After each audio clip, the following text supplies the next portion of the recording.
Hello, Jumoke. Good evening. I can see your chat. Well, it's a funny. Okay, I think Mr. Aki is ready. It's a funny evening as well, but I choose not to be disturbed anyway.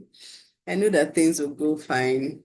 It's only when you have very impactful things to do that challenges like this pop up. So, Ms. Akin, once your slide is up and once you're ready, please just let me know. I'll get out of your screen as fast as possible.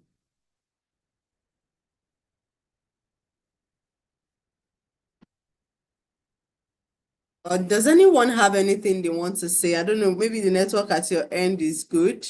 If you would like us to unmute you and then you have one or two things to say about the webinar, please feel free. Just indicate either by using the reactions button to raise your hand or type in the chat box, and I'm sure the technical team will see it and they will unmute you.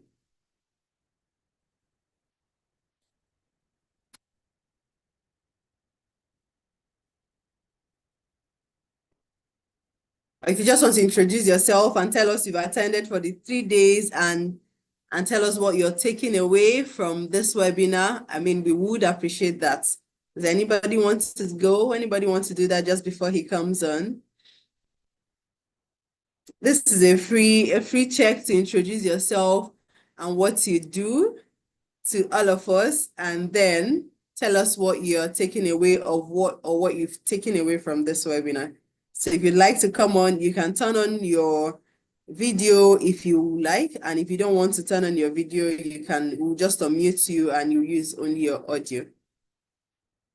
So does anyone want to take the free check and tell us what they do? You never can tell. I could be your customer. Misaki, please don't forget to let me know once this is all of this is sorted. I'll be out of here. Yeah.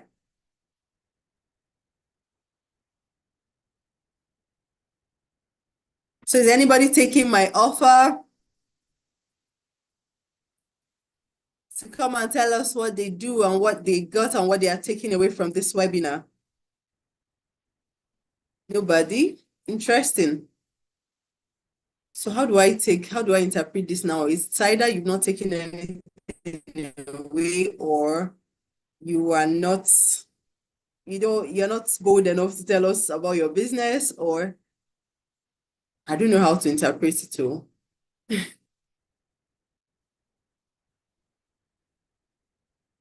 Oh, interesting. Mr. Mike wants to come on. Technical, please, can we unmute him? Let me get out of the screen so that he can come on and talk to us. Yeah, technical has actually unmuted me. Thank you so very much. The strategic lawyer, can you hear me? I hope I'm loud and clear. Can hear you loud and clear, yes. All right. First, let me say thank you for putting this together. I think I saw the ad on Facebook about a few days to the event, and I quickly told my partner that, guys, I think we need to come here and learn. I'm a serial entrepreneur. I have investment in education, but I have a lawyer who does all of this stuff for me. But for the first time, I decided on my own with my partner, we want to start a new real estate company in Lagos. And then we felt, for the first time, let's try do this thing on our own. So we went on the CAC portal, tried to do it by ourselves. And magically, we scaled through all of these all by ourselves, But for us, it's the beginning of starting to do this thing by ourselves, all right? And we felt this particular program is coming at the right time. Perhaps maybe there are some things we have missed out, or there are things we are missing out. Let's come here and learn, And perhaps, who knows, in the course of learning, we may eventually need the services of the strategic lawyer. I think that's why I decided to join. My partner was around on the first day, but the second day yesterday, he wasn't, and I can't find him online here again tonight. But I decided I'm going to stick around and continue to learn. Thank you so much for putting this together, actually. So much appreciated. Thank you. Thank you very much. Thank you so much. I'm excited to hear you say this. I'm excited to hear you say you can now do things or you've understood things that you didn't know before. But let me not waste time on that. Mr. K's screen is on and I'm excited that we've gotten past this hurdle. So please, Mr. K, take it away. Please, where is your slide? Let it come back. Please let the slides come back. Don't go away. I'm going out of your screen now, like immediately. Just come back, please. Okay, is it back Okay, now? I'm out of the screen. All right, thank you. Please go ahead. Thank you. Okay. Good evening, everyone. I'm so sorry for the disruption. I hope you can hear me loud and clear.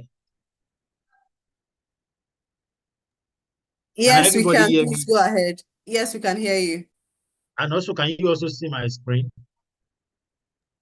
I mean, very my well. slide. We can see. Okay, okay, you can see my slide, right? Yes, we can. Yes.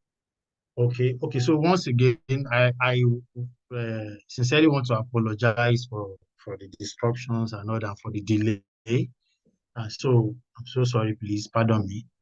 And I want to thank uh, the strategic lawyer for putting together this wonderful webinar that has been on since today is the third day. So third day. So it's been very impactful.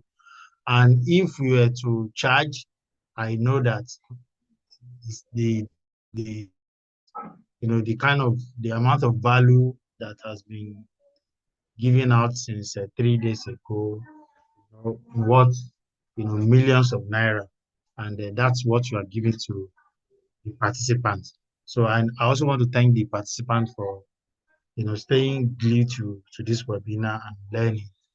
So, and I want to also please all of the things you've learned, since 3 days ago. Please not hear them. Please, I'd like you to implement them in your businesses because it will surely, we actually want to see you, doing this thing, implementing some of all of those things you've learned and what today too. And our joy is that we see your business, thriving, expanding, and all that. So thank you once again. So I would like to start. So we've been talking about the title of this webinar for the team is what next after CAC registration. So you've done your CAC registration, which is the basic, which is the number one thing you should do whenever you want to start a business. So now, after doing that, what next? So, and from what has been said so far, they've introduced you to, okay, that you need to register for tax filing. It's very important. Also, you need to put in place accounting, bookkeeping and accounting records, very important, very germane. You've also been told about intellectual property, trademarks, copyright, the rest of them like that, which are also very important.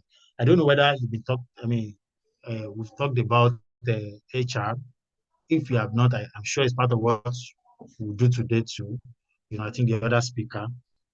So my own job is to come and, all the foundation that has already been laid and to put some layers also on there. So I will be also be talking about the area of the necessary licenses and permits that you will need for your business. So having, done with the issue of CAC and all other structures that you need to put in place.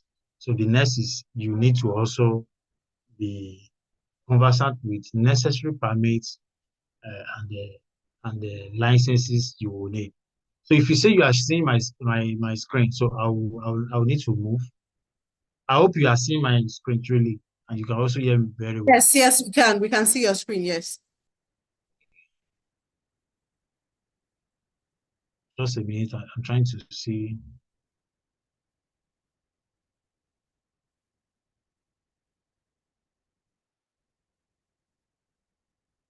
Okay, so I'll move on. So we said generally, entrepreneurs, you should familiarize yourself with the popular saying that says when opportunities meet preparation, success is inevitable. This should be your watchword as entrepreneurs because there is this old saying, and it's popular also, that says opportunities come but once. But that's not true. Opportunities do not come once. Opportunities actually come almost every time. As a matter of fact, opportunities are all around us. So, but what is lacking is what is preparation. So, and that's the aspect of so now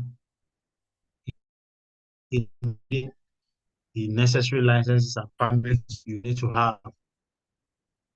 So, characteristics of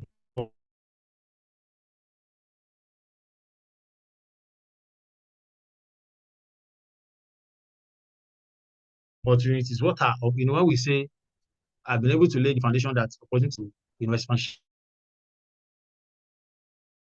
okay, what are characteristics of opportunities around and mobile? That's true.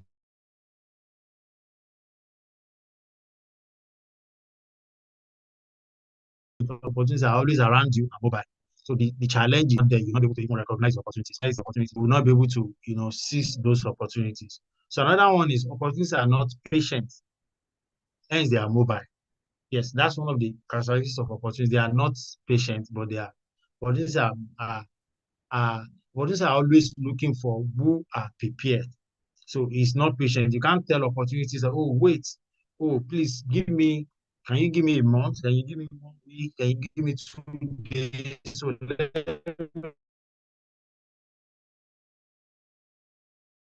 me quickly go and get certified or get this. Some opportunities will not listen to that. The next thing is you will leave and will be looking for who else is ready. And the the the interesting part is that there's always somebody who is ready. There's always another person who is ready, or there's always another business who is ready. So the opportunity will just jump from you and they'll move to the next person, I mean, to the next business of the next person. And that's why we're having this webinar, so that you would not be, perhaps you'll be missing opportunities before. I want to believe after this session this evening, you will not be part of people that will be missing opportunities again. Then the next is opportunities are magnetic in nature. So once opportunities see preparation, so to bring you back, I mean, to the topic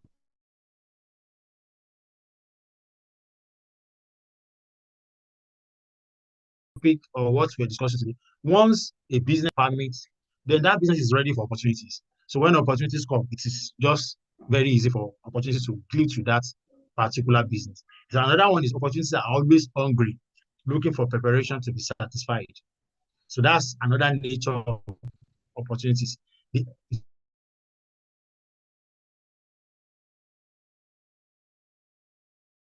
always hungry. It's looking for preparation. It's looking because they are always available. So the problem is preparation. So are you always prepared? So that's the question that I would like you to answer, after this session. So we'll move on. So the next is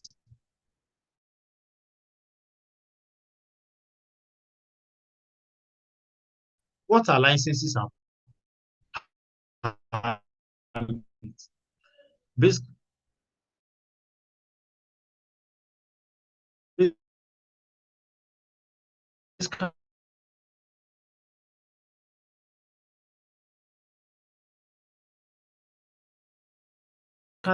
licenses and permits are documents or, or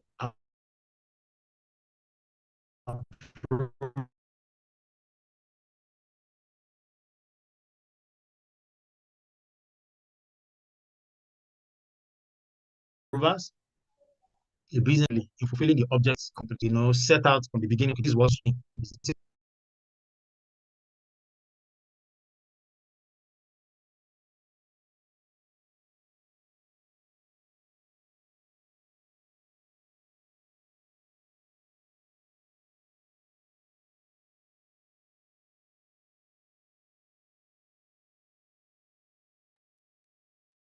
Today is indeed a special day.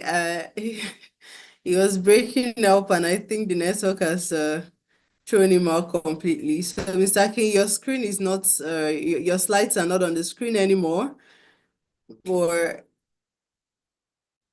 yeah, I can see you're muted. So please, yeah.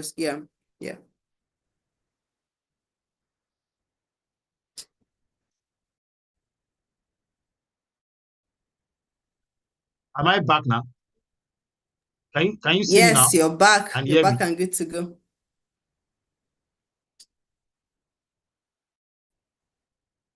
Oh, I'm so sorry. So I'm sorry.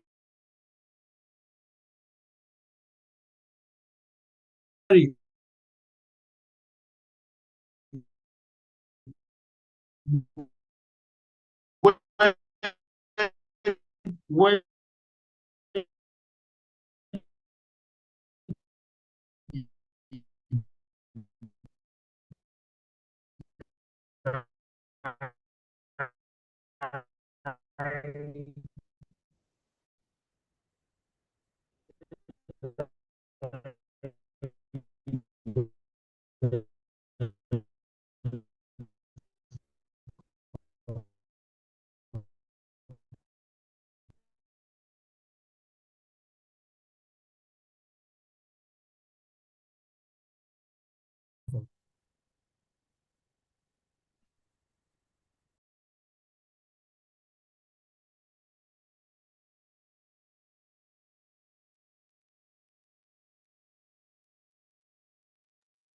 It's funny. He just sent me a message to ask if I could hear him, and I said yes, please continue. And immediately I sent that message. Your slide went off again. It's back now. Okay, I'm so sorry. I don't know why this network is fumbling today. It's fine. All Let's just work with what we have here. right. So, all right. So,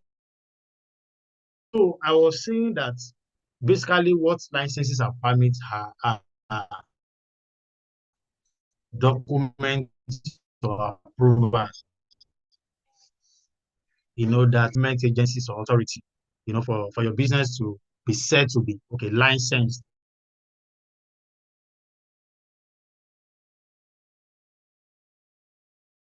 or certified for your business to be safe to carry on whatever object that your business has set out to carry on. So that's what licenses are all about. So we'll move on.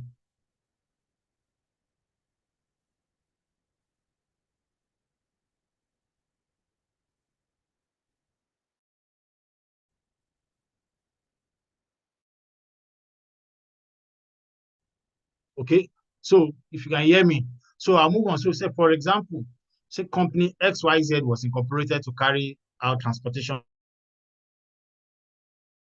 of goods within Nigeria.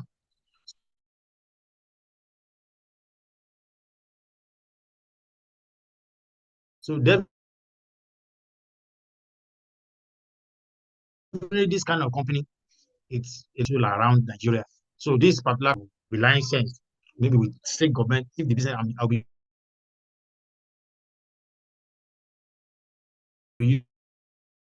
using Lagos, for example, such business will need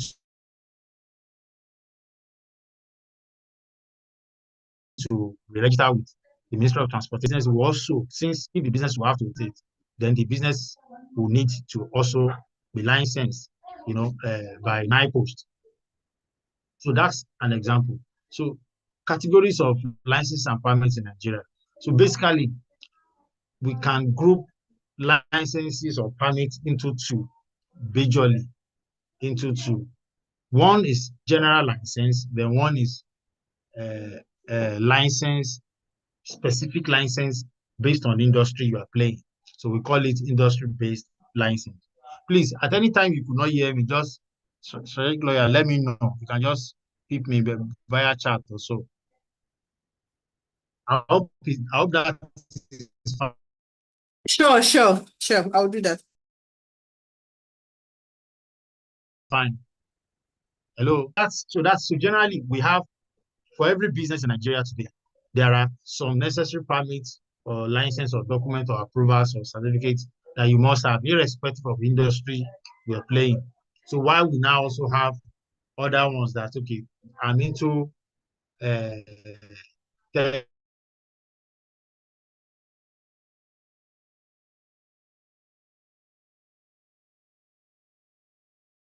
other industry, then you now have industry based. But when it comes to, okay, your business, you want to set up business in Nigeria, there are general ones that you must have. And a very good example of that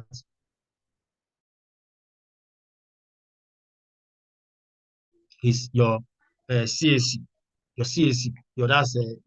you being registered with Corporate Affairs Commission. It is very, very important and germane and basic for anybody that is going to business in Nigeria to be registered with Corporate Affairs Commission. It could be as business name or limited company or LLP, depending. So when you talk to your lawyers, they will be able to advise you, appropriately which category your business will fall into. So the same thing with the tax clearance certificate. I think that was also talked about the first day of this webinar. So every business must have tax clearance certificate. If, for instance, if your business is registered as a limited liability company, it is expedient for you, if you want to truly be a, a company that is truly established and wants to, take on opportunities, wants to just grow beyond, you, then it is very important for you to have tax clearance certificate. And so we categorize that under general license. The reason is, if it's a limited liability company, the law sees a limited liability company different from the owner. So it means opportunities might come your way. You might want to apply for something. And the truth of the matter is that there is hardly anything that you want to apply for in Nigeria today, maybe using your company name or on behalf of your company, that the basic requirement will not be tax clearance certificate. So it suggests that you must have a tax clearance certificate as a registered company. And I believe that was, dealt with at the first day. So in case you have any questions around how to get that, you could always reach out to strategic lawyer. So then the other one is I could categorize as general, apart from CAC, apart from tax clearance certificate, is also for business that maybe you can't carry it out online. You just have to have a physical base, maybe like office. So you also need a signage permit. So it can also be that. So I would also like to categorize that under general, because you need people to, maybe clients are coming to your office, they would need to see, okay, this is where your office is. And apart from that, we also know that signage could also bring potential clients to you. People passing across and all that, they'll be able to see. So I'll move on. So then I would now like to talk about the industry base now. So when we talk about industry, we know in Nigeria today we have different industries. So different opportunities, I will also say. We have the businesses in under financial services, we have telecoms, we have oil and gas, we have pharmaceutical and healthcare services, we have agriculture, the list is endless. So each and every of these industry or that I mentioned now, or that's on your screen, for you to play in this industry, you need relevant uh, licenses and permits. if you want to play in the real estate, you need. If you want to play in the tourism or hospitality business, you need. If you want to set up a private security company or security guard, which we know that we need in Nigeria, well, despite we have people going to it, there's still need for more. You need a license with the Nigerian Civil Defense Corps. So all of these industries, you need specific licenses and permits. So I'll move on to SMEs. For SMEs, we have different uh, uh, type of businesses under this. It could be daycare centers, it could be phone accessories, catering, it could be real estate, it could be rental services, car wash, fashion, social media marketing, photography. All of these small businesses, you also need relevant permits or licenses for you to play there. And the interesting part about these small businesses is that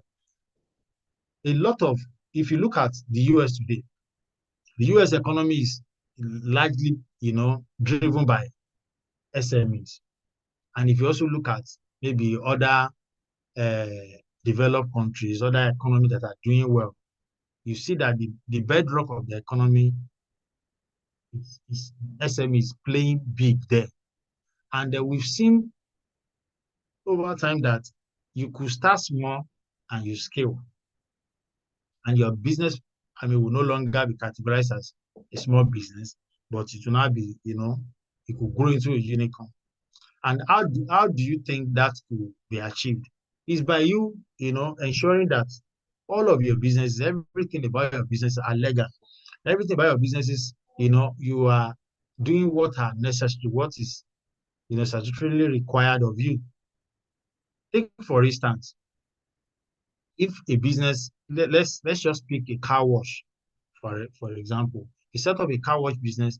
Do you know that it's possible if you package that car wash business very well, as in after registering it with CAC, probably you have a name, you get a trademark, and we've talked about trademark maybe yesterday or so, and it's possible for you to, because you could, let's say you start it in Lagos and a particular location, as far as Lagos is, it might be difficult for you alone, for that your business alone, for you to be able to cover every part of Lagos. But if you begin to, implement all of these things we're talking about this webinar, by you, first of all, registering in CAC, having your trademark, all of the things strategic lawyers spoke about yesterday, you put them into, action, and it's possible for you to do what we call maybe like what the likes of Mr. Big Tantalizers are doing, franchise. So because your people already know you, your business is unique, is unique. People, when anybody that comes there, they get the desired services. Then you could not begin to say, okay, because I don't have all this stress of me being the one setting up everywhere. Then you go the route of allowing other people to use your name and set up the business, and then you also be earning a fee from that. So you can see the importance or the benefits of you doing all of these things we're talking about. So let's quickly pick some select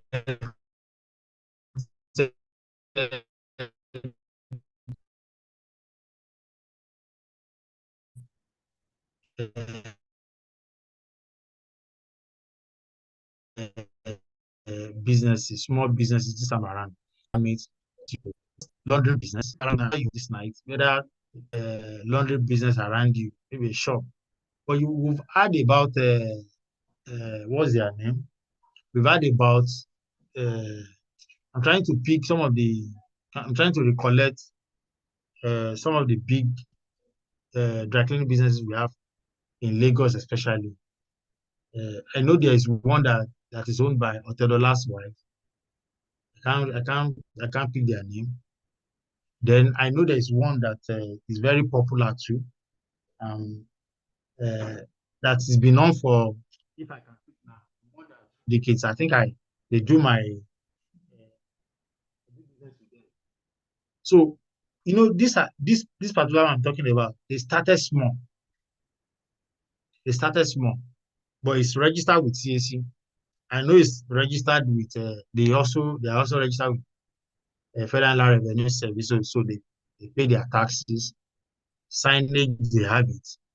Trademark, they have it. So it's easier for them to be able to spread, to move from being a small business and begin to grow into a medium and also a large business. So for laundry business, you need all of this we mentioned. So you can see, then let's move on. The next one is bakers. You want to go into catering business. It is very important for you not to just to casualize it and say, okay, this is not just catering, and I'm doing it from the comfort of my house or whatever. It is important for you to get registered with CAC. At least the lowest one you get registered as a business name. Then if from that particular physical location you are operating from is something that you also want, you have intention of having clients to come in there, take orders and all that, and then probably even eat in, then there's also need for you to have your signage permit. And in Lagos, because I'm using Lagos as an example, in Lagos, signage permit is done by LASA. We call them LASA, Lagos State Signage and Advertising Agency. So, and the interesting thing about LASA is that you don't have to go to Alausa, to meet at the. I'm talking about the head office. You can they have their presence all over the local government and FCBA in Lagos. So any local government you see on FCBA, you surely have a LASA office there. So you can go there, uh, approach them, and they have your signage. You will see that a lot of small businesses that just put on their signage without getting it registered with the appropriate agency. You see this agency coming to them, may put in remove and all that. This does not speak well. So it suggests that that person is running the business illegally. So why don't you do the right thing? So you also need trademark, like you mentioned. You need food handlers certificate. You need NAFDAC permits. All of these food handlers, I think there are government established lab that you could do that, and also you have your NAFDAC permit. So all of these little things that we're talking about for small businesses, as small as they are, if you could do them, the tremendous value they are bringing to your business cannot be quantified. So the next one is daycare center. You need CAC registration for that too. You need trademark, you need signage permit, you need a license from Ministry of Women Affairs. I'm still using Lagos as an example. And if you are outside Lagos, definitely there are that particular state will also have a particular government agency or ministry that is in charge of that. Then let's talk about restaurant business.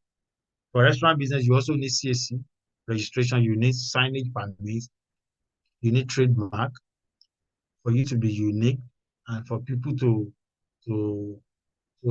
place value and premium on your business too. You also be able to, once if you are giving value, be able to also charge demand value to come back to you. You will need all of these things. Then you need the same NAFDAC certificate and every other necessary permit for that. And you see some restaurants in Lagos that are doing this, putting all of this in place. You go there, you see the caliber of clients or customers that are coming to them too. So it's no matter what inflation is talking about, they could easily pass the bill to the customers, and the customers will pay because customers know that okay, where I am, what I'm this particular restaurant that I'm coming to, I'm getting value, everything is in order.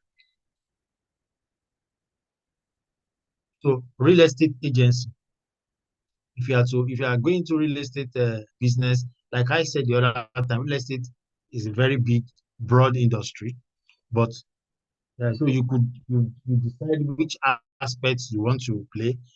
We have construction, we have a real estate agency, as in terms of you just want to be an agent, you want to help people to sell their products, whether they are whether land or houses and all that. You want to attach yourself to some developers. You want to be helping them to sell and, I mean, get commission. So it is expedient, it's very important for you not to just casualize it and also get registered. Get that business registered with CAC. Have your trademark done. There's what we call REDA. That's Real Estate Development uh, Agencies of Nigeria, or Association of Nigeria, something like that. Get that done, get registered with them. They have, if it is for construction, they have uh, specific registration for them, and you'll be licensed. If you want to go into marketing, they have specific registration for that, license for that too. You get that. And once you get all of these things, even the people you are doing business with, that's the developers, they will not just, they won't treat you anyhow because they know you are also a professional. That makes you a professional. That makes you and makes your business also unique compared to any roles, and makes you also make that business to be legal. So nobody can treat you anyhow. Then the same thing with still on these real estate agencies, you also need to be registered with estate surveyors and valuers registration board of Nigeria. You don't have to be an estate surveyor to do this. Once you said, okay, I'm an entrepreneur, nature of my business, what I want to go into is I want to be selling I want to be selling real estate. Then you approach them. So you go through training, and after the training, you'll be licensed for that. In you registering with any of these developers, you could, present all of this your certification. Okay, so, and they will treat. As a matter of fact, there are some developers in Lekki Axis. Permit me that I said I'm using Lagos. There are some developers in well-established companies, multinational construction companies, that they even prefer to recruit registered, well-certified real estate agents, not just anybody, because they also want to protect their business. They don't want you to, take money from customers and that money was not remitted or was not even paid directly into their account, or you do some shady deals. So you can see the import of you getting licensed for whatever business you want to do, And do you also know that talking about this real estate business, it is illegal for you, especially in Lagos today, for you to go into any kind of real estate business without you registering. As a matter of fact, apart from these two agencies I just mentioned, government, because these are not government bodies, the RIDAN or these estate surveyors. Lagos State government has now, a few years ago, established a full-fledged agency that is to regulate real estate business in Lagos State. So today, it is an offense in Lagos if you want to go into real estate business and you are not registered with it. We have a lot of people doing that, but it is dangerous. So because if anything goes wrong with you and any of your clients, and such clients is somebody that is enlightened educated and knows the law. So he or she could report you. And once you are reported, it becomes an offense in Lagos today. So it is expedient for you to please take this and let's do the needful. So let's take another one, which is car wash business. Okay, I think I've talked about car wash business in when I was talking earlier. So car wash business as minute or as trivial anybody could see that it's just for me to get a small space anywhere, maybe by the roadside, and get the equipment and start washing. Today, you agree with me that this same car wash business, you see people building, as in buying, maybe demolishing or buying a property, and you write a structure that is, specifically for that real estate business. At least I've seen several, and at times I wash my car with them. That the building is, specifically built for that purpose. As they are washed, and they charge, the amount they charge is not just by just like any other person, by the roadside. So it's a big thing, and Lagos especially, there's nowhere every day. Have you ever been to any car wash business that you don't see them washing every day, anytime you get there? So, and they could also explore the value chain of that business. So if you have done the right thing, you have registered it with CAC, you also trademark it, because the essence of trademark is when you are registering your business, you are not just thinking small. You are not just thinking, oh, this business is not going to grow. So a real entrepreneur should not be thinking that way. You should think big. Though you are starting small, you might be starting small, but you'll be thinking big, how to scale that. At a point, I'm going to scale, I'm going to take the business to the next level. There's this fast food business. Is it Chicken Republic? Chicken Republic today is global. And the same business was started by just one man. But today it's global. It's trademark, your franchise is there too. So this is how, that's how a real entrepreneur, a real business person should be thinking. So from day one, you have your professionals by your side, your lawyer. In fact, I always tell business owners that lawyers are, in fact, number one professional you should engage. Anytime you make up your mind, you want to start a business, especially in Nigeria and anywhere in the world. But we are talking Nigeria now.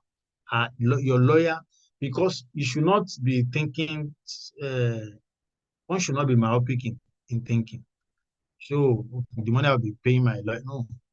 Whatever fees you are paying your lawyers, they are like investments. Not even like they are investment. They are not expenses like that. They are investment, because it will come back in multiple folds. The value you'll be getting. Because the lawyer will be able to advise you properly, and in advising you, implementing those advice, what is going to happen to your business is that your business will keep growing. It will be saving you a whole lot of unnecessary costs, unnecessary expenses. What you are supposed, the pitfalls you are not supposed to fall into, supposing you have the right person, by your side. So you need this in Lagos, and you also need trademark, you need environmental permits from ASEPA in Lagos for you to have your car wash business.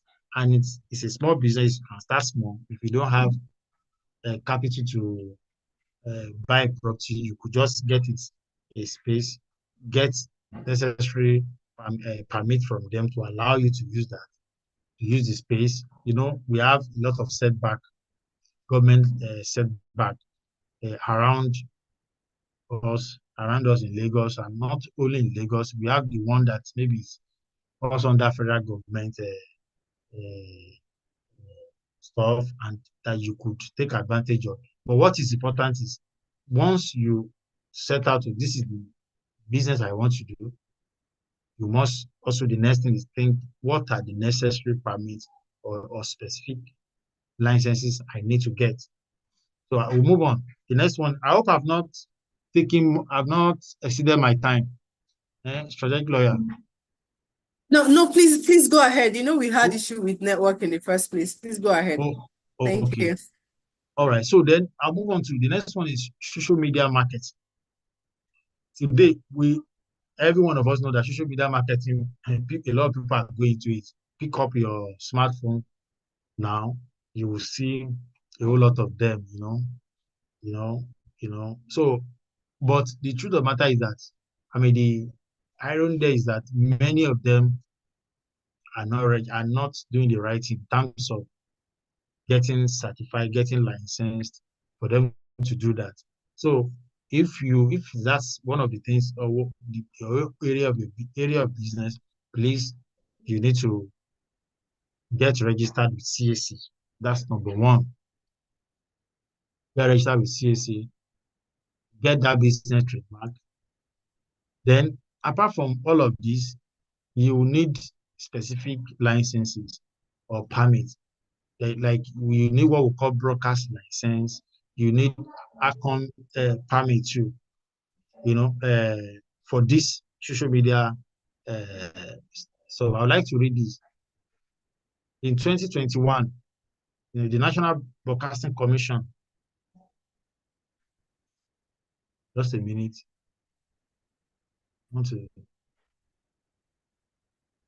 Okay, so the National Broadcasting Commission made it mandatory that all social media platforms and online broadcast services providers to apply for broadcast license, and failure to obtain a license will make the business illegal. So if you are into social media marketing, you should not just think, oh, social media is free, anybody can just go there and start. All you need is you have your data, you have your smartphone, and you could start. No, you need to get necessary permits. The same thing with ACON. ACON a few years ago too, they also came and said uh, anybody that is doing adverts for profit, you're advertising for people, you are charging, you need to come and be licensed with them. So initially, ACON, before the advent of social media, ACON were basically, in fact, they were called APCON before they were later changed. I think the act that established them was later amended and it's now called ACON.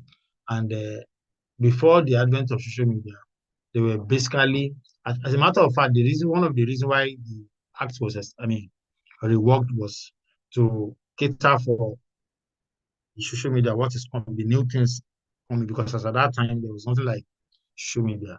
So they were basically for outdoor advertising, or what we also call out of home advertising. That's the billboard you see all around. The professionals, in that kind of business being regulated by ACON.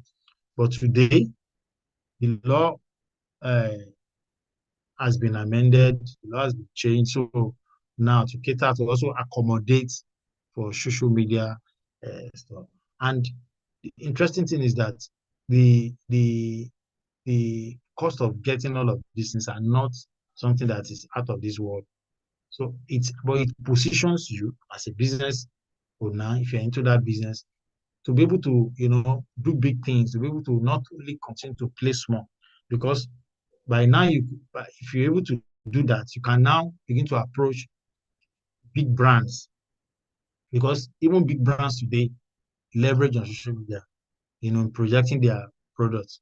So you could be able to, not just you are looking for small business owners on social media to help them do paid adverts. You could also say, okay, now I'm established, I'm stabilized. I want to also be able to explore other opportunities. And it can also make you to look at all other value chain. How do I explore the value chain of this business? So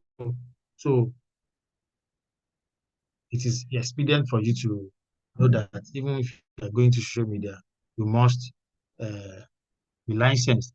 So the next one is logistics business. I think I've also mentioned this earlier. So I mentioned the logistic business is also a very thriving business in Nigeria today. Anywhere you are, whether in Lagos, in Abuja, Port Harcourt, anywhere, Ibadan, because people today want to stay in the comfort of maybe their offices or home, and be able to buy things, buy food and all that. Today we have in Lagos we have Global. Yes, the name is Global if I'm correct. Global came on board during COVID. I remember during COVID. Today, you see all the major restaurants in Lagos. I don't know outside Lagos.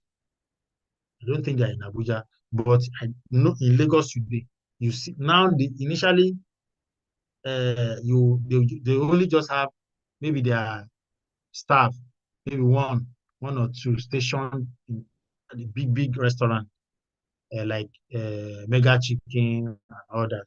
But today, I was at Mega Chicken. I came back to Lagos 2 days or 3 days ago. I think 2 days ago. And yesterday, I visited one of the Mega Chicken outlets, and I saw that uh, they no longer just have their staff just seated. Now they now have a kiosk. So you can call them a logistic because what they do basically is you order food. You order food. They take your order, and they go to all this. They go to whatever restaurants of your choice, get the food, bring it to you. And they have a way of making the food that the food will still be warm in a way, to you, and you pay. They have their service charge to it. So it's a win-win. They've been able to render service to you, and they've also been able to, earn a fee. So such a business needs to be registered and get the necessary certification permit. And for you, if you want to start, maybe yours is not going uh, big like Global from a start. You want to start small, maybe with bike. You will need to be licensed by Lagos. If you are playing in Lagos, you need to be licensed by Ministry of Transportation. They have go to allow side there. They have a unit that they will ask for your CC documents, and then you will issue you the necessary license at a fee. Uh, and if you want to start going outside Lagos, we also recommend that you get registered with my post. So, like we said, all of these registrations or permits are very, very important at Germany for you to have. Then I'll move on to general services. So, or companies that you are registered to collect contracts from government, whether state government, federal government, agencies of government, and all that. So today in Nigeria, if you want to do that, apart from being registered with CAC, you must also uh, register with Federal Inland Revenue Service, have your TIN, that's tax identification number, and also have your tax clearance certificate because it's one of the requirements. Then, and somebody will ask, oh, let's say I'm just registered, the company just incorporated. Yes, you can still have your tax clearance certificate from FRS, even though you've not been trading. That one we call it not yet commenced business. They will issue you this tax clearance certificate, and on it they will write it there that you are yet to commence business. And whatever agencies or governments that you want to collect contract from, they will understand that, and they will still accept that tax clearance certificate from you. Then you need ITF certificate, industrial training form. You need that. You will need your PENCOM certificate. For PENCOM, your business must have been in existence for at least 6 months. So for you to be able to get that. So peradventure, you just registered, and then you need to bid for contracts, and it's not your business is not 6 months. So all you need to do is to get the necessary other ones. Therefore, the PENCOM you you can do a letter to that effect, because the date of incorporation is shown on your certificate of incorporation that you are yet to be 6 months. then you'll be able to be exempted for that. Then you need your NSITF certificate too. You need your BP certificate. In Lagos, if you want to take contract from Lagos State today, the interesting thing about them is that all of the other ones I've mentioned, the ITF, the PENCOM, the NSITF, you don't need them in Lagos. You don't need them. So the only thing you need is the LPPA certificate. That's a Lagos State Public Procurement Agency. So there is an agency of government that is specifically saddled with registering all contractors. Anybody that wants to have a contract from Lagos State, whether you want to render service or you want to supply items. So once you have that certificate alone, it covers you. But you getting the certificate, you also get for them to be able to issue the certificate, you must provide your CAC. That's for you to see that all of the things that have been said from the day one of this webinar, all of them are very important. So all of them are very important. They are interwoven. You need them. So you need your CAC. That's the starting point. They will also need you to also provide your tax plan certificate. So if Lagos State, because it's Lagos, it's a subnational, so they don't need your TCC for the company if your company is registered or is incorporated as LLC. So they don't, because it's not of any benefit to them. They are not the one collecting that revenue. The revenue goes to the Federal Inland Revenue Service, which is an agency of federal government. So Lagos is unique. So what they need is the tax client certificate of you, the director. So because that one, it's under personal income tax. That one is coming to Lagos State government. So they will need that. And maybe a few other things, but the major things they need is what I just mentioned, and the certificate will be issued to you depending on the threshold you fall. Maybe the kind of contract you want to be collecting is 5 billion, is 1 billion, is 500 billion. All of those categories, they have threshold for the fees, and then they will issue the certificate. So that's for if you're registered to be the object clause of a business. I want to be it's contracts I collect, whether it's from multinational, from government agencies, from government itself, and all that. So you need all of these things, and all of these certificates are not for life. That maybe once it's issued, they are renewable every. This one I'm talking about, all these ones, except CAC, they are renewable every. In fact, as a matter of fact, CAC is also renewable because I think strategic lawyer talked about that whether first day or yesterday. I think first day. So because you pay annual returns, you have to be filing your returns with CAC. So that's a form of renewal.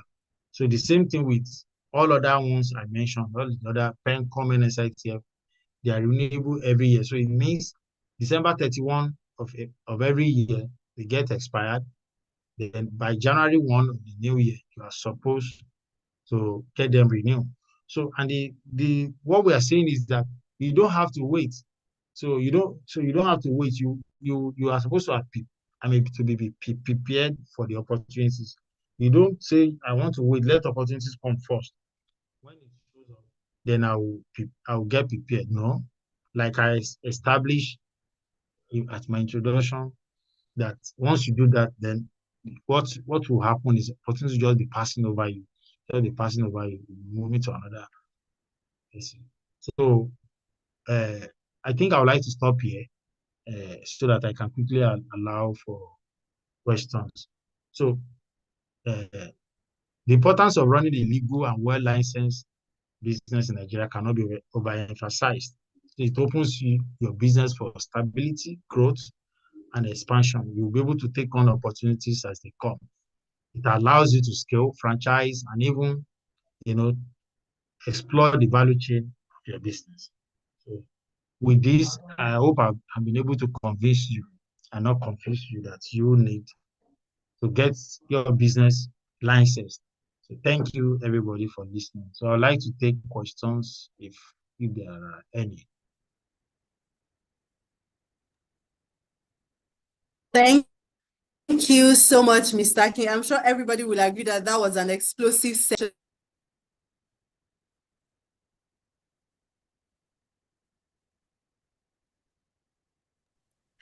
Oh, sorry. Can you hear me now? Yes, we can hear you. I can hear you. Okay. Okay.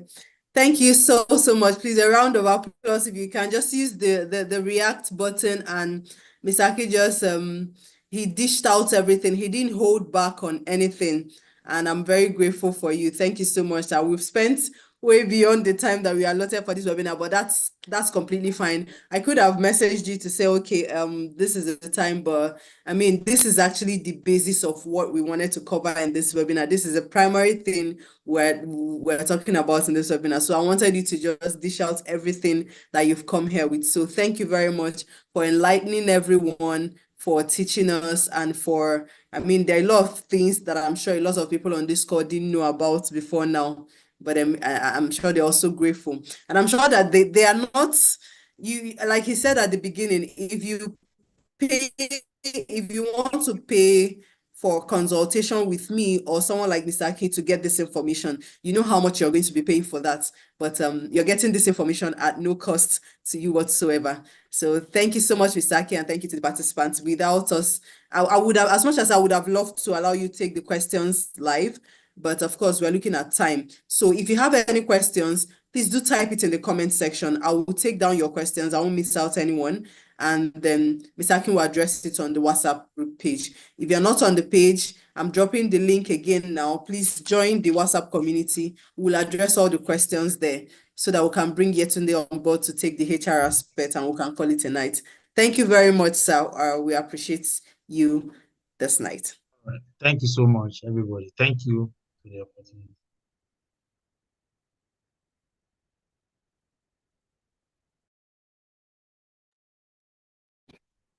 Technical, please. I think Yetunde is on the call. Let's Yetunde, you can share your screen, please. Let's keep running.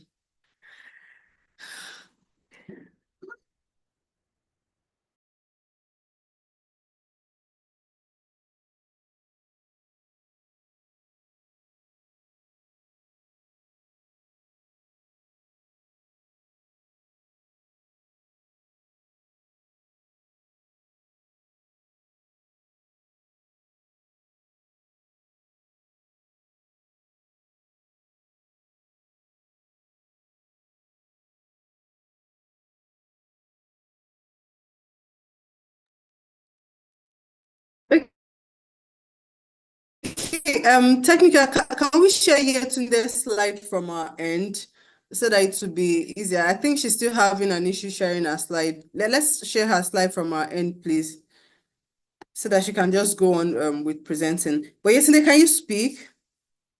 Just say hi to us if let's confirm your audio is functional, so we can share your slide from our end. Good evening, Ada. Can you hear me? Oh, fantastic, fantastic. Well, nobody knows my name is Adai. That's how people that know you to whom they behave. Welcome. It's good to have you. Thank you. I'm glad you're with us. Please. Yes, your screen is coming. Okay, your slides are coming up. Please go ahead. Yes. Okay, thank you, and I apologize for the delay. Well, everything works together for good.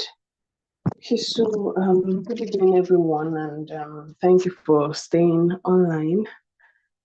So today we'll be talking about essential HR foundations every early stage entrepreneur should know to build a strong and thriving team. So thank you, the strategic lawyer, for putting this together.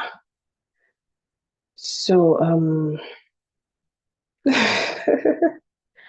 okay, strategic lawyer, can you check your chart?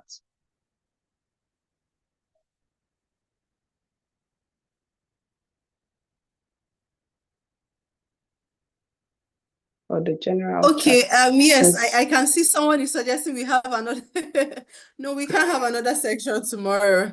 Everything was already pre-planned and all of that. But like I said, the WhatsApp group chat is on. If you want to, if you have something to do, please, you can always ask your questions on the group chat. But please, I'm And so this is sorry also for live, so you can yes, watch and you it. can stream it live on YouTube and watch the replay on our YouTube channel.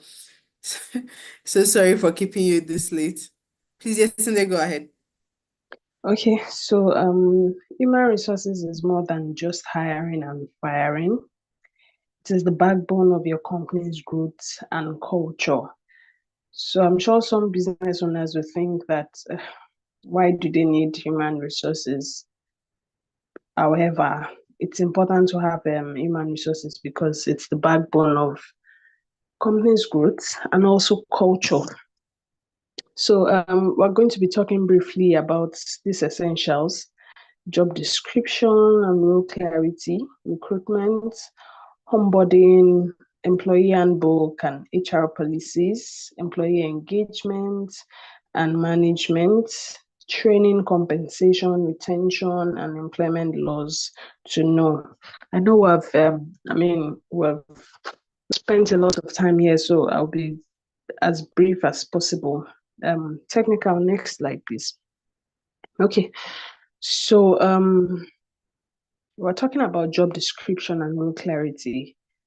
This is very important for business owners. It's important that before you recruit or before you hire anyone at all, you should have a job description. And from job description, the meaning is clear.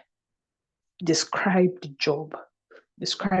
And a clear job description aligns expectation and helps employees to understand how they contribute to your vision as a business owner. It outlines the duties, responsibilities, and requirements of a particular job. For example, you want to employ a caterer for your business.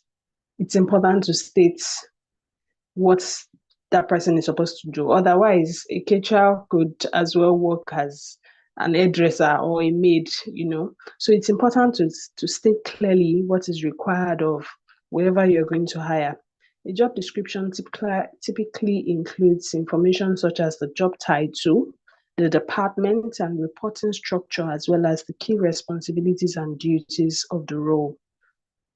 It also includes information about the organization culture and values, as well as information about the benefits and compensation. For example, let's say your business is A, B, and C companies. It's important to have a vision, have a mission. What do you want to do? For example, if you're into catering business, what is your vision? What is your mission?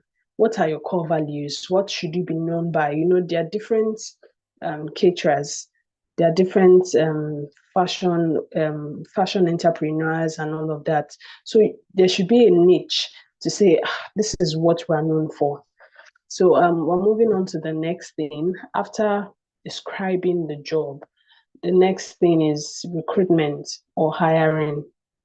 So for recruitment, it's important to know where you get your candidate from. For startup owners, majority of startup owners, they typically just ask their friends or family members to say, I have an open role. I need someone. I need a secretary. I need somebody, to do this or that. And they ask their family members or friends to help them fill in the vacancy. This is a major mistake because these people do not know your business as well as you do. And they would only send people who have harassed them for work or people that they feel sorry for to come and work for you. They most times would not think of best fit. And you as the startup owner or the entrepreneur, you would not have a choice because you'd be like, she's my friend, he's my friend. Let me help her, let me help him, and you would not have a choice than to employ such person, even though that person is not the best fit for your job. However, small business owners can find good staff from the most unlikely places. I've listed here free job posting platforms. For example, for entrepreneurs, if you're not on LinkedIn, please go on LinkedIn and create a profile for yourself. Talk about your business. It's even a good strategy to draw customers or clients to your business. Go on LinkedIn, create a profile, advertise your business there. I'm sure we all have social media networks, Instagram, WhatsApp.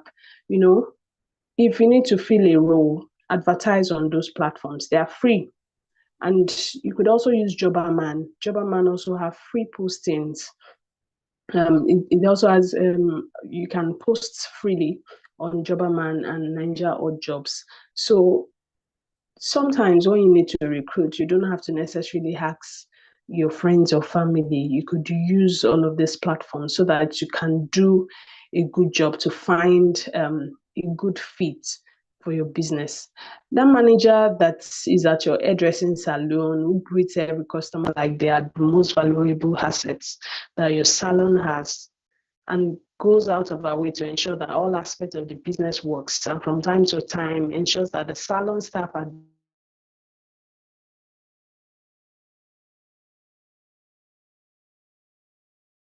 people that you have maybe they're working for you and they do certain things. For example, for small business owners, they can say this person is the secretary, and then the person does the work of the secretary, cleans the office, go on errands, and all of those.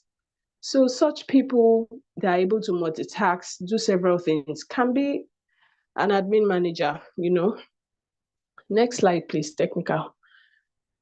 So interviews, the next thing to talk about is interviews. After describing the job and getting CVs, the next thing to do is to interview the candidates or the CVs that you have found. So the interview process will determine the quality of hire. The entrepreneur has to come up with interview questions. So for example, you placed an advert for maybe bakers, placed an advert that you needed bakers for your company. Of course, if you're looking for bakers, you need someone that has gone through the catering school that can bake. It depends on the kind of business that can bake whatever it is you are selling. So the entrepreneur has to come up with interview questions that will bring out the skills and attitudes of the right candidate. So apart from the fact that you're looking for bakers, the other thing to look at is the values of those candidates, because as a business owner, it's important that you set your core values. What are you known for? What kind of people do you want to work for you? For example, you hire a baker, a very good baker, and the person does not have attitude. The person eventually will chase your customers or clients away. So it is not just about the skills, the attitude also matters. The skills and the attitude, they go hand in hand. So before interview, it's important to have a checklist, have questions prepared, and a form for noting down the candidate's response, because you are going to have not just one candidate to interview. So it's important that you note all of the things that you notice in each of the candidates through their response, through their behavior, through their body language. It's all of those things are what to look out for when you're interviewing. Ensure that you have the CVs, the resumes and profiles of those candidates you're interviewing.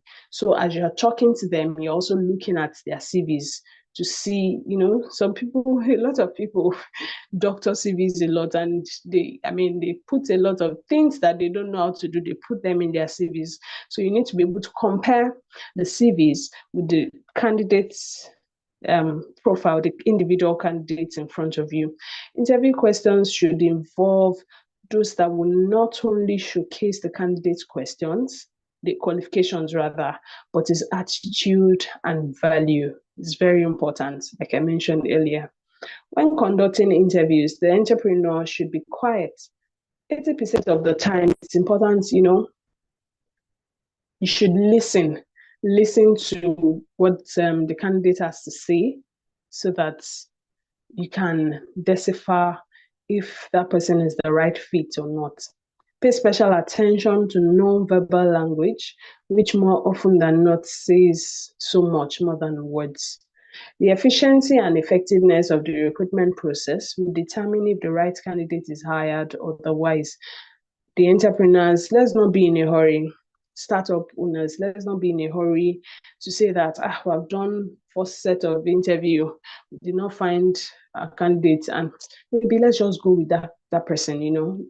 Of course she can bake, maybe she doesn't have the right attitude, let's just go. No, let's not do that, because eventually that person would create problems for your company, and you might need to start that recruitment process again. So it's better to do the right thing and get the right candidate.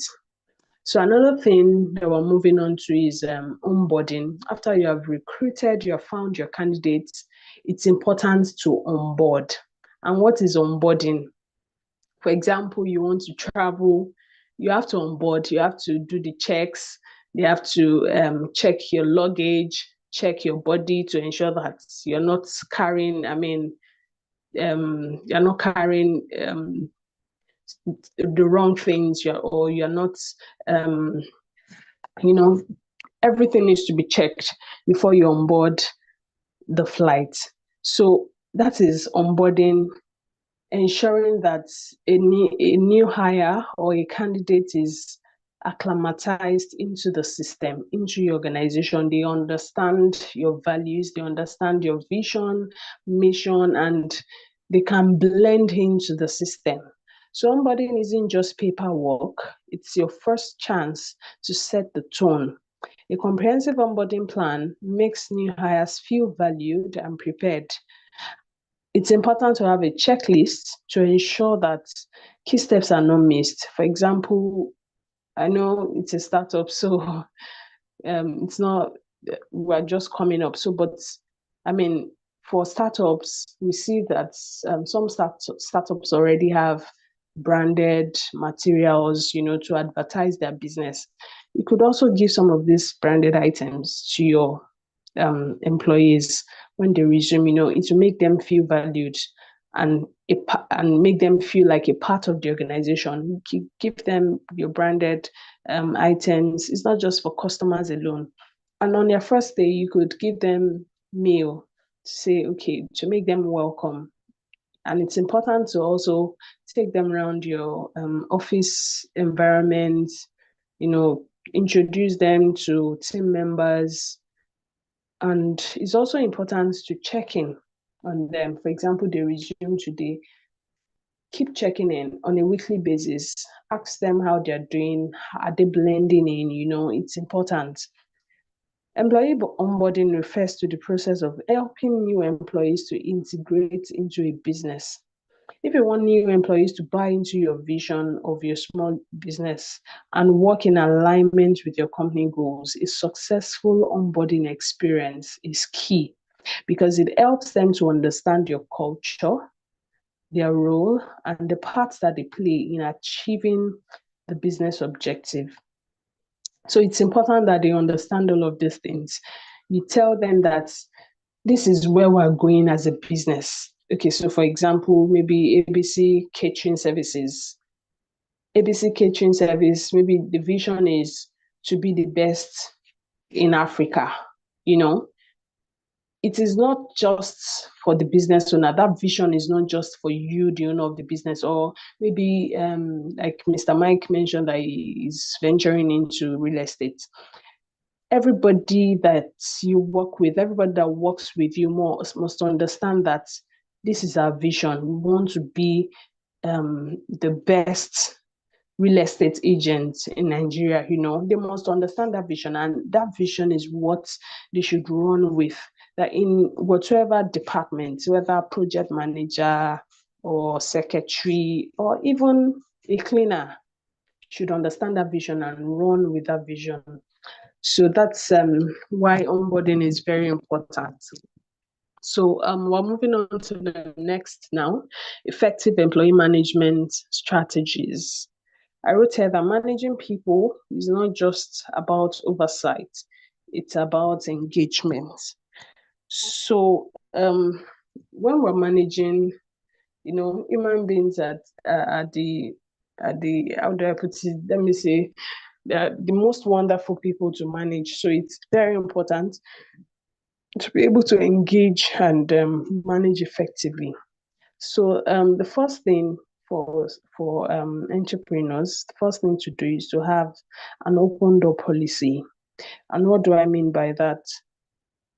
Communication. For example, your employees should not see you as you are high up there and you can't be talked to. They can't speak with you. They can't communicate with you. There should be an open door system where, once in a while, maybe once a month, you should meet as the owner of the business. You should meet with your employees, and communicate together. That's what in our organizations we call it village meetings or town hall meetings. Meet together, let them know where the business is, because you are actually a team, and anybody at all could bring in that big business, could bring in that big opportunity or contract you're looking for. So there should be communication. There should be it should be two-way. There should be an open door system where they could ask questions. They could tell you what they're going through as employees, and you should also share feedback as the owner of the business. The next, technical, could you please go back? We're not sure with that slide. Thank you. So the next thing is celebrate accomplishments. So you have an employee that's resumed, and of course, there's the adage that says soldier goes, soldier comes. People come and people go. So, but it's important that you make their stay worthwhile. So what have they accomplished?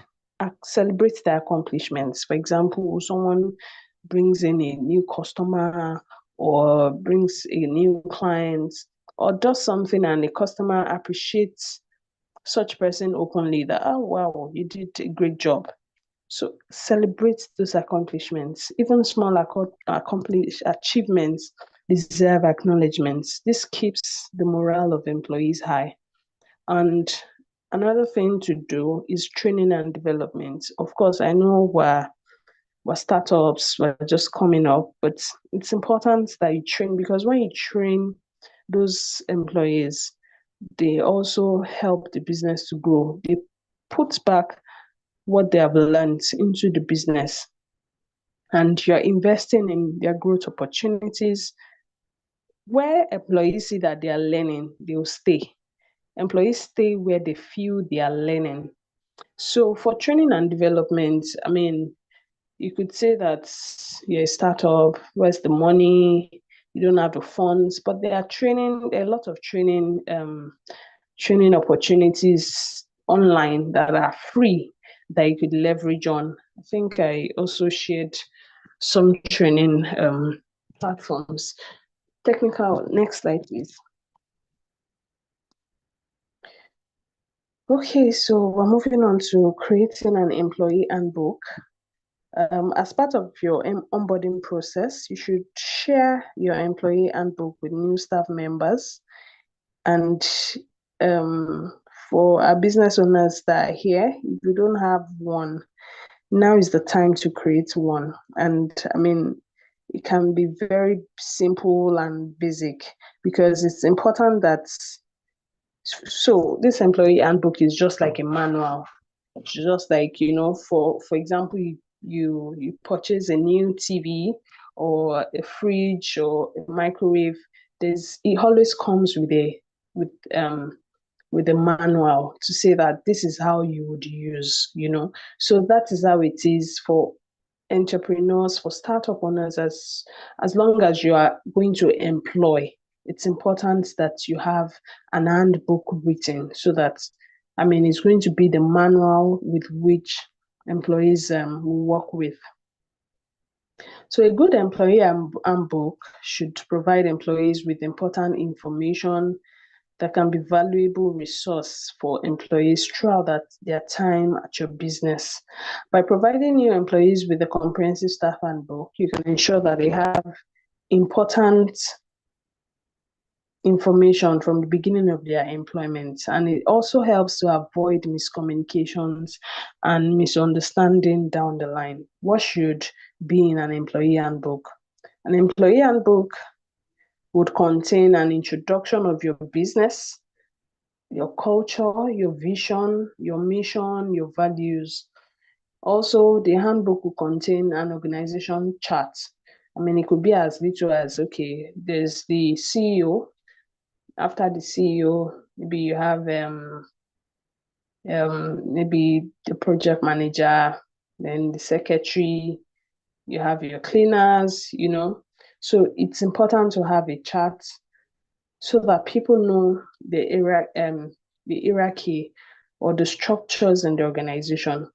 Then another thing to have in the handbook is the type of leave. For example, according to labor law, employees are expected to go on annual leave. Employees are not expected to work all through the year. They should go on annual leave.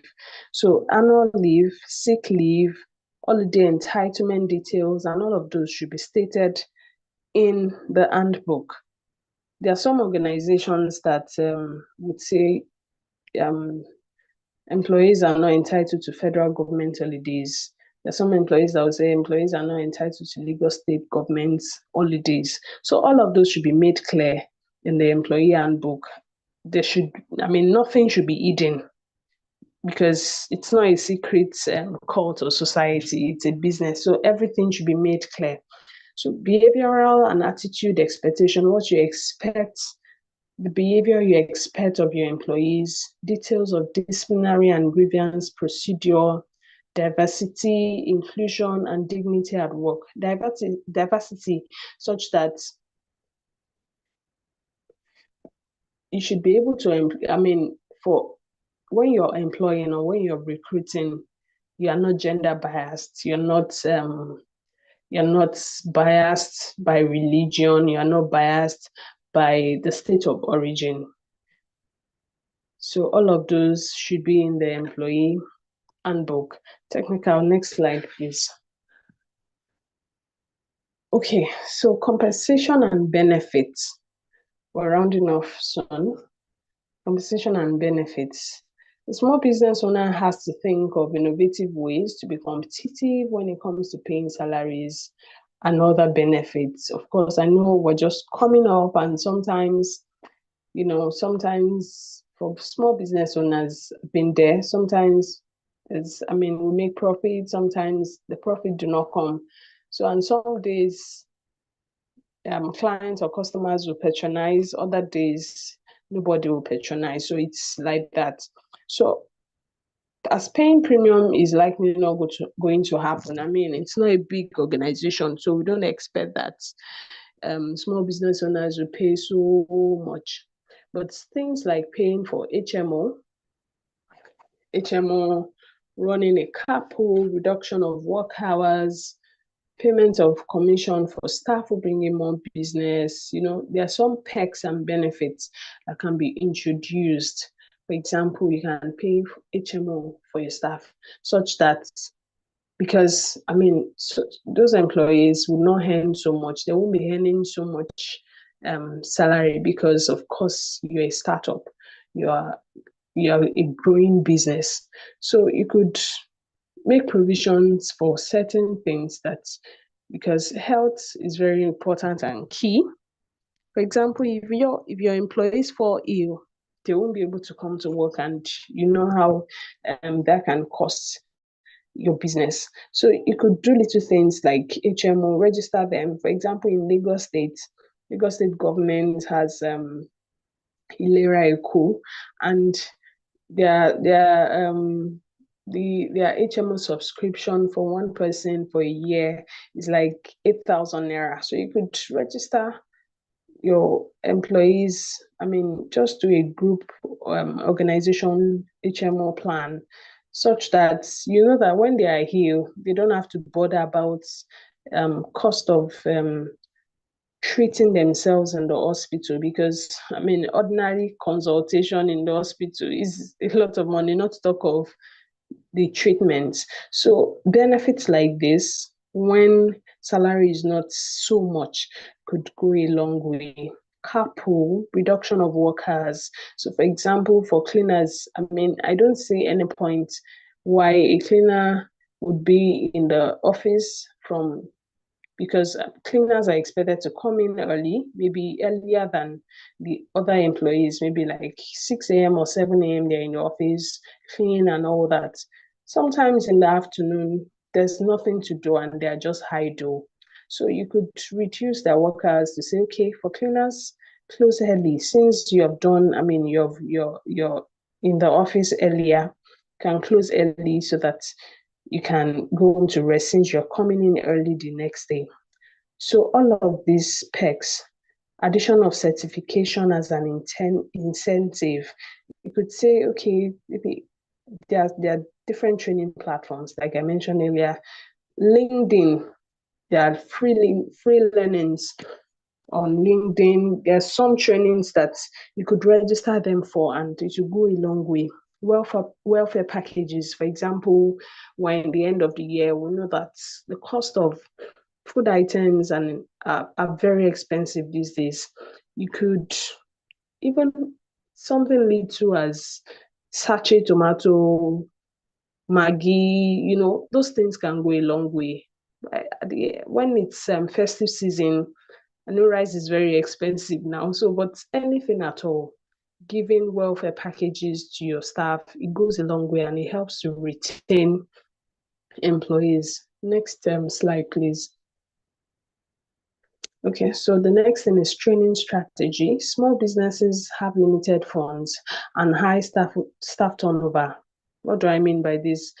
We don't have, I mean, small businesses don't have so much money because they're just coming up, they're just starting up. And employees tend to leave. You employ someone, in the next, maybe such person, maybe the person would, I mean, never had a job, and that person got that job. If they see another opportunity that will pay higher, they will leave. So that's why I said high staff turnover, because employees, as they come in, they go to look for better opportunity. But there's still the need for staff training. Small business owners have to look for inexpensive but effective ways of training their staff. One of these is to ask friends who have experience in different areas to come train your staff on pro bono basis. I'm sure as we're here, we have friends, we have colleagues that we could talk to train our staff on pro bono basis. I mean, as little as soft skills go a long way. You could call, I mean, people from your churches, your mosque, your people from your old student association, anybody at all. I mean, anybody at all would go a long way to help train your small business staff. So little things as training matter a lot. So one of these, another is to give your service in exchange for training. You can also train yourself and pass this knowledge to your staff. So apart from those strategies, we have free trainings. It's important to expose ourselves. Google does a lot of free trainings, marketing trainings, and all of that online. I mean, there are a lot of opportunities online. So let's leverage on those opportunities. Lagos State also has trainings that they organize, free trainings. In fact, the Minister of Innovation has projects ongoing, and they are free as well. So apart from that, LinkedIn also has free learnings or training that we could leverage on. As a business owner, You should also ensure that you go for conferences, go for workshops, and when you return, you pass on those knowledge, through knowledge sharing sessions to your employees. Don't look at them like, these people, yeah, maybe they're unskilled, and then you feel like, because when you train them, when you impart on them, it would also help your business. So it's important that your staff are trained. Next slide, please. Okay, so we're wrapping up. So the next thing is employment laws to know. It's important that we have an understanding of these laws, because when we say we're in business, you're a sole proprietor, you're a small business owner. As long as you have registered, you started paying your tax eventually. You would eventually start paying your tax because you have been registered already as a business. So employment laws may seem overwhelming, but understanding the basics protects you and your team. Because if employees, people that you employ, if they know the law, they can sue you to court, and you have to pay through your nose for it. So it's important that you have an understanding of these basics so that you are protected against any court case or industrial court case. There are a couple of things you need to know when starting a business in Nigeria, and employment law is one of the most critical. As a startup founder, you need to be aware of the legal framework that governs employer and employee relationships to avoid potential problems. The first thing to know, or the first thing that is because before you employ anyone at all, before you recruit a staff, it's important to have an employment contract. I remember after school, prior to gaining admission into the university, I've had to work, and very funny, there was nothing like a contract or an offer letter or anything. It was just go drop your CV, and then you both agree to say that this is what you're going to earn. And at the end of the month, you're credited, and I'm sure some of us still do that, but we need to change and do the right thing.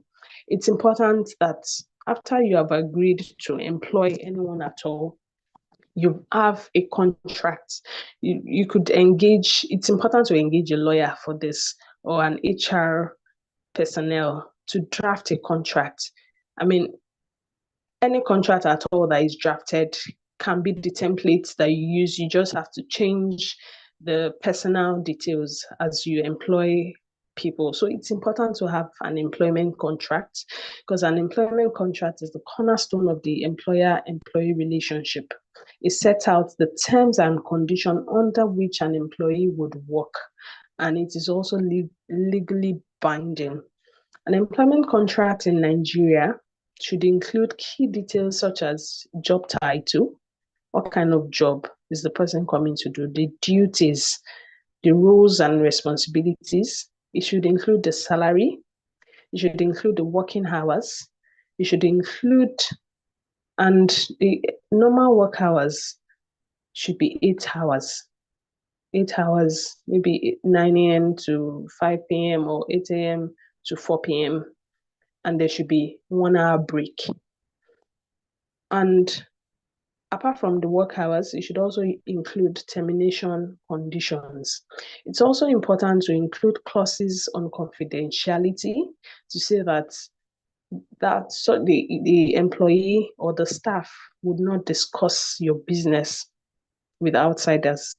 Non-compete agreements, it depends on the kind of business. For example, you're working in a catering industry, or maybe you produce a catering firm, and some people would have agreements to say that as soon as you leave this catering company, you cannot work in another, because they don't want you to share their ingredients or the things that they use with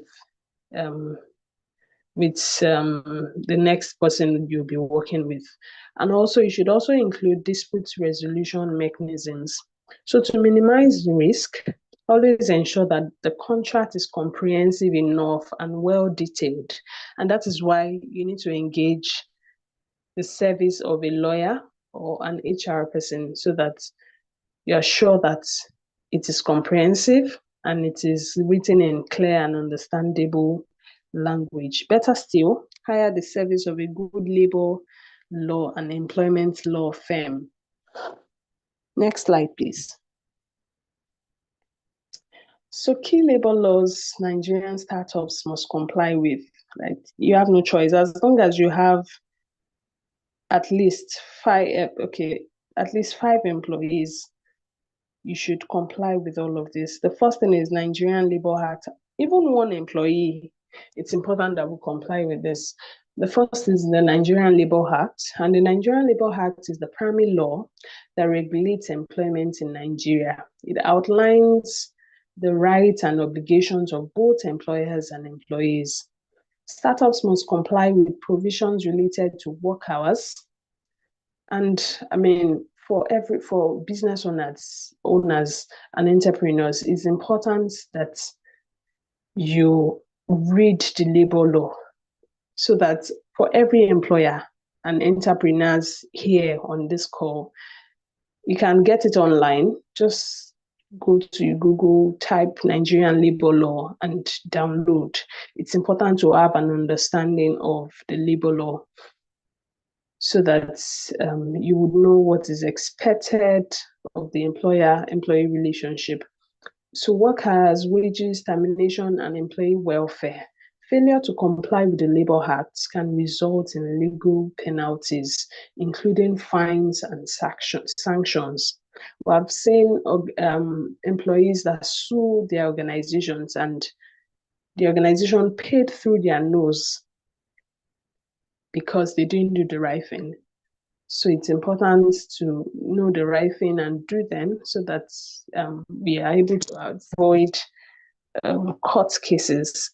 The next law is the National Minimum Wage Act. As of July 2024, I'm sure some of us are aware of this. July 2024, Nigeria's minimum wage is 70,000 naira per month for all eligible employees. So it's illegal for any employer to pay their workers below this threshold. So if you are paying your workers 40,000 or 30,000, please take notes. Startups often operating on tight budgets must still adhere to this law. We can see we must still adhere to this law. Non-compliance could lead to disputes with employees and attract penalties from labor authorities. The next law is the National Pension Commission. The Pension Reform Act mandates that employers with at least 15 employees must contribute a portion of the employee's salary to a retirement savings account. This is a crucial aspect of employee welfare that startups should not ignore. Ensuring compliance with these guidelines not only fulfills legal obligations, but also enhances employee satisfaction and retention. For example, for employees that are out of job for like 6 months, they're able to get a particular percentage of their pension contributions. So it helps employees to be satisfied, and it also helps to retain employees. Next slide, please. Okay, so what benefits are mandatory for employees in Nigeria? What benefits are mandatory? There are some benefits that you can't do without. They are compulsory for you to give your employees. Startups must provide employees with benefits such as annual leave. Like I mentioned earlier, employees must not work the whole year without going on annual leave. At least 10 days annual leave. Employees must at least go on 10 days annual leave in a financial year. So employees must go on annual leave. They've worked all through the year. They must rest at least for 10 days, according to the labor law. Then sick leave. When employees are ill, it's important that you give them that time off. Of course, they're expected to present medical notes or notes from the doctor to say that they're expected to work. I mean, they're expected to rest, they are healed and all that. So another benefit is the maternity leave.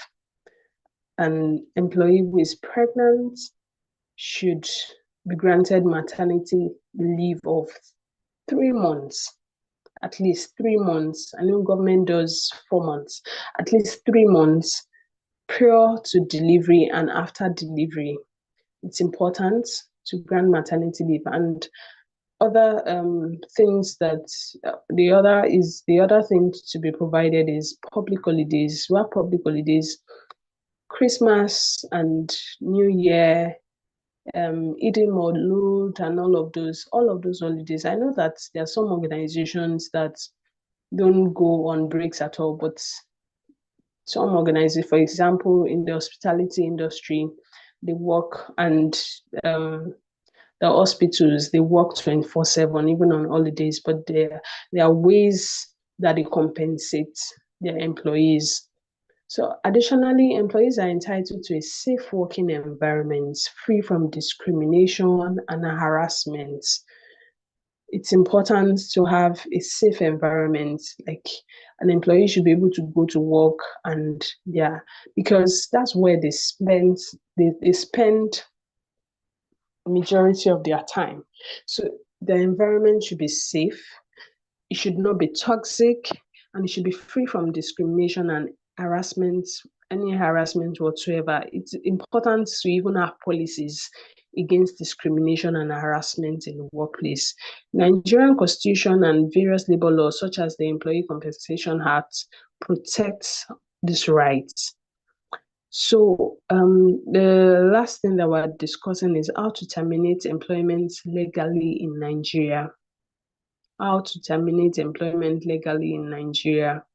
You don't just wake up and say, hey, I don't want you again. Today is your last day. No, you can't do that. So terminating an employee's contract is a sensitive process that must be handled with care to avoid legal repercussions. It must be handled with care. For example, you took time to look for candidates, you took time to recruit, you took time to review the CV. So why is it at the point of termination that you just, do it shabbily and you just terminate like that? So under Nigerian law, termination must be done in accordance with the terms outlined in the Employment Contract and the Labor Act. We talked about employment contract earlier. Even termination should be discussed in that contract. Employers must provide proper notice or pay in lieu of notice. So it is both ways. For example, if an employee is leaving, I don't know, some organizations will say 2 weeks notice or 1 month notice, so it depends. So if someone is leaving, they're expected to give notice period, or they can decide to pay in lieu of that notice. Maybe they don't want to give notice urgent that they have to leave or resign. They can pay in lieu of notice. So employers have to do the same. If you're letting an employee go, you must provide proper notice or pay in lieu of the notice. Wrongful termination can lead to legal disputes, and the employee may seek redress through the National Industrial Courts. You don't want to go to the National Industrial Courts because you will pay if it is against you, you're going to pay through your nose. For instance, startups must ensure that terminations are not discriminatory or retaliatory, as this could lead to claims of wrongful dismissal. Additionally, it's advisable to document the reasons for termination and any steps taken to address the issues before reaching this stage. So, for example, you want to terminate an employee.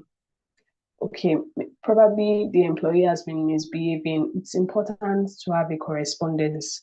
Okay, so maybe that employee has been coming late to work, he or she does not deliver on job. First thing to do is to speak with that employee, to ask, why are you coming late? Engage, communicate. We talked about communication. Communicate with that employee to understand why they are coming late and all of those. After you have communicated and you have both agreed on how to resolve that issue, if it still persists, you send a query, and let it be documented. Let it be documented so that by the time you now want to say you're letting this person go, you have records of the ill doings, the wrongs that employee has done. So you don't just dismiss or terminate someone, you have records to show. Even if that employee decides to take it to the industrial court, you have something to hold on to say that these are the correspondences. So on a final note, HR is not just a checkbox, it is a cornerstone for your company's growth and employee satisfaction. And by setting a strong HR foundation, you create an environment where people want to work, contribute, and stay. So thank you everyone for your time. It was a pleasure having to present to you all. Thank you. Do you have questions as we wrap up? Thank you. Thank you. I've done my own virtual clapping, but I'd still like to clap physically. Thank you. Thank you, Yetunde, and the two speakers for today. I intentionally did not cut anybody short because we are rounding up and today is the last day. I wanted them to just get everything out of their systems because I know that everybody on this call would benefit from it. Honestly, I can't believe that we still have up to 17 people on this call. Please, I'm clapping for the participants right now. Like, these are intentional people who don't want things to just happen. We're talking about people who have decided to be very proactive about their businesses, about what happens. Thank you, everyone, for joining this call. Thank you for staying to this time. We've done over 2 hours. First, the network was like, you guys are not going anywhere today. You're not doing nothing today. But these guys, everybody stayed on this call. Sorry about that. I can't control that one. But everybody stayed on this call, taking notes and just filling themselves up and preparing themselves for next year. I know that a lot of the people on this call are not going to be doing business as usual. They're going to be doing business as people who are not just educated but learned. Thank you so much for being here, and without too much, if you have your questions, please just type them out on the chat box. We definitely can't take any questions right now, so we'll address it on the page, and you can always ask your questions on the page, and we'll call it a night. Thank you for staying on this call. Do have a great, and I would like to say all the best and success in your businesses and in your journeys, in your entrepreneurial journeys. We'll see you at the top. Thank you.